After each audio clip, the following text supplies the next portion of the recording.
Chart of the week, 10x money multiplier for Bitcoin could take Wall Street by storm.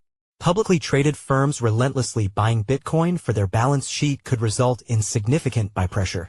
Adopting Michael Saylor's strategy of buying for the balance sheet has clearly taken off among many publicly traded firms, substantially enriching their stock prices and shareholders.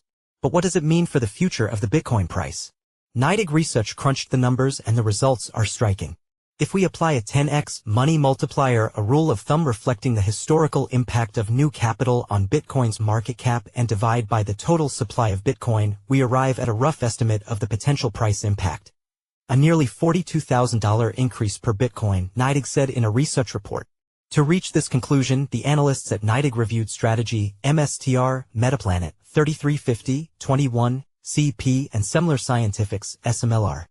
Cumulative equity valuation since they adopted the Bitcoin buying strategy. This gave the analysts an outline of how much money they could theoretically raise by issuing shares at current stock prices to buy more Bitcoin. If this analysis comes true, the projected price is nearly a 44% increase from the current spot price of $96,000 per Bitcoin. If capitalized, Wall Street money managers perhaps wouldn't mind showing this P&L chart to their clients, especially given the current volatility and uncertainty in the market. The implication is clear: this dry powder, in the form of issuance capacity, could have a significant upward effect on Bitcoin's price, NYDIG Research said. Bitcoin's limited supply also bodes well for the analysis. Publicly traded companies already hold 3.63% of Bitcoin's total supply, with the lion's share of those coins being held by Strategy.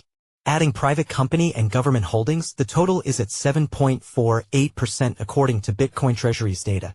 Demand could also grow further in the near future if the U.S. government finds budget-neutral strategies for acquiring additional Bitcoin for its strategic Bitcoin reserve. Read more: Cantor skyrockets 130% as traders FOMO into the stock on Bitcoin SBC frenzy. Ayan Ashraf is CoinDesk's managing editor for breaking news. He spent almost a decade at Bloomberg covering equities, commodities, and tech.